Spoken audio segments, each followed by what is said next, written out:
Norman Borlaug, the man that revolutionized the agricultural world.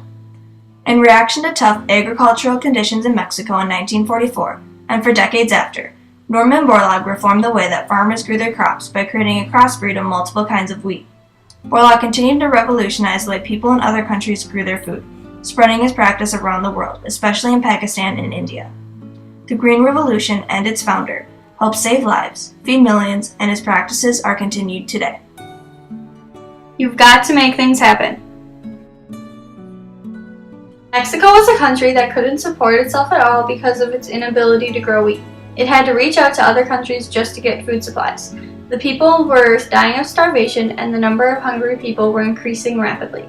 Many people had tried to help this starving country, but no one could succeed, and Mexico couldn't support its ever-growing population.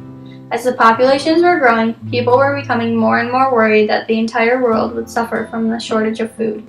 The shortage of wheat in the early 1940s and the wheat rust caused the people of Mexico to become emaciated. This was an issue in other countries as well, such as Pakistan and India. The shortage of wheat in these countries made them unable to support all of their citizens. The farmers were barely getting by. Farmers, even if they had a good year, would just grow enough for themselves, and they would be just sort of surviving from year to year. These struggling countries needed to reform their agricultural system and find a way to grow wheat more efficiently while protecting against wheat rust. The entire world was attempting to save these struggling people, but no one could find a way to stop the ever-growing wheat rust. There was not very much use of fertilizer, not very efficient use of irrigation, and not very widespread use of adapted water varieties. Almost certainly, however, the first essential component of social justice is adequate food for all mankind. Norman Borlaug attended the University of Minnesota and graduated with a bachelor's, master's, and PhD in plant pathology. One of Borlaug's professors, Dr. Henry Wallace, was a big influence on Borlaug. He gave him the mission to help stop starvation in the world. Borlaug spent countless hours researching to discover a new way to make the new breed of wheat. He was an extremely hard-working individual, and he seemed to be very singularly focused on, really one objective of breeding the best wheats he could with the best disease resistance and, the very best yield. Wheat was only easy to grow in certain conditions. The day length, wheat height, and time of year were all factors in the ability to grow. Wheat rust was another serious factor. Wheat rust was a killer disease that easily spread from plant to plant. It was transported to other farms when seeds were transported. In 1944, he joined the Rockefeller Foundation of Mexico and began his revolutionary attempt to feed the world. You can't build a peaceful world on empty stomachs and human misery. In Mexico, Dr. Borlaug began to work with the crossbreeding of wheat. He developed the idea of crossbreeding multiple types of wheat to create a new type of wheat with shorter stalks and bigger heads. They call them semi-dwarfs, is so that they could get higher yields by applying more nitrogen.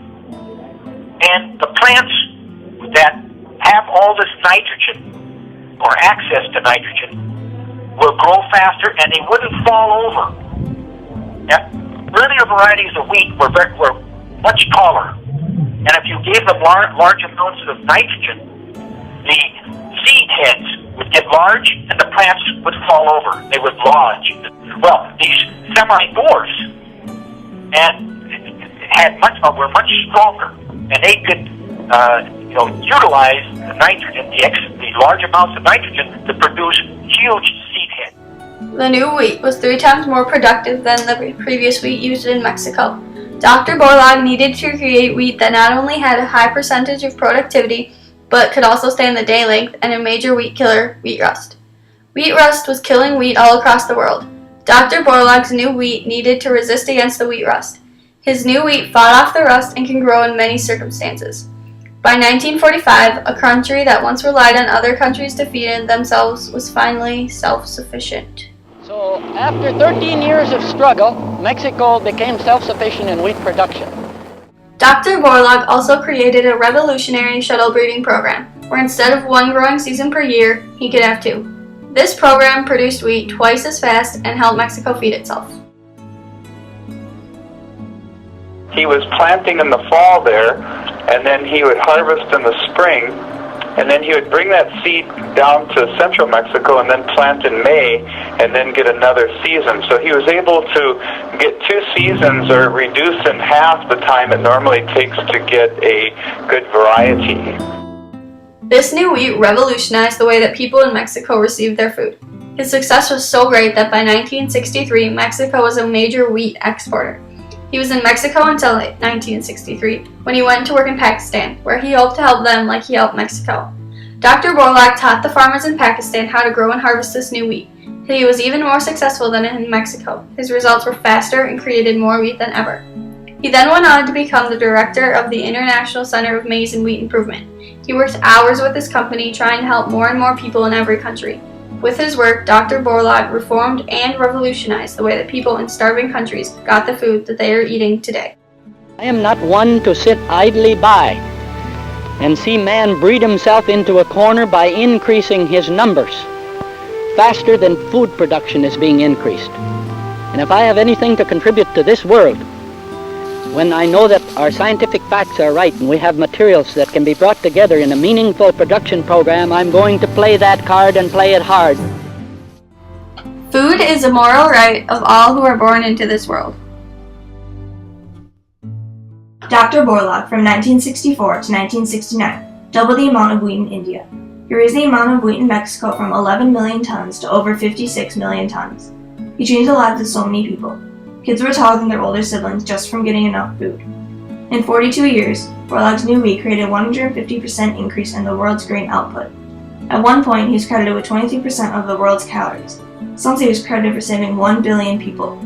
Borlaug also founded the World Food Prize, a prize awarded for those that help end hunger. Although Borlaug's efforts were very helpful, some people still thought his new wheat hurt the environment. Dr. Borlaug's new wheat had used many different fertilizers and pesticides. People reacted negatively, saying that organic was the best way for countries to grow their food. Some negative reaction too, saying, that these yields occurred by putting on more fertilizer and using more water, and that this was not a sustainable situation. They say, oh, you can't fertilize there. You're destroying the environment. An environment of poverty and misery is something that needs to be destroyed. His work was said to have used too much water. Critics thought that it wasn't the best choice for Mexico. Some scientists thought that it would hurt the environment. Sometimes the fertilizer is used incorrectly and ends up in the water.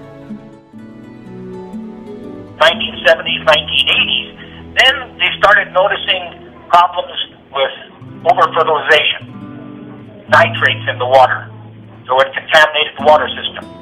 The use of pesticides, and this has caused a number of problems. Other people who were supplying Mexico with its wheat were upset because they were losing business.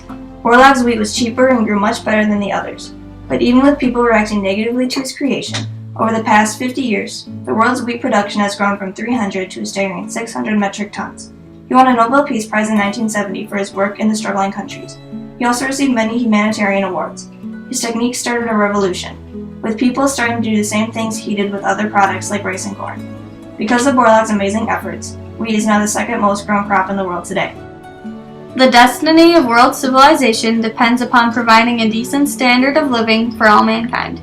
Norman Borlaug truly impacted the Mexican, Indian, and Pakistan societies by reforming the way that farmers grew their crops. His work revolutionized the way that people receive their food. By creating a crossbreed of wheat, Norman Borlaug changed the world.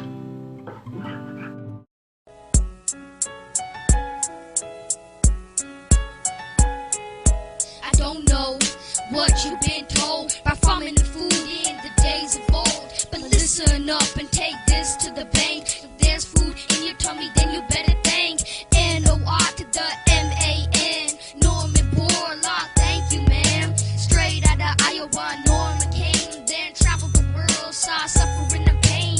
Millions of people were starving, yo, in Pakistan, India, Mexico. But just a few years after Norman came, they all had bumper crops of rain. Norman found the great solution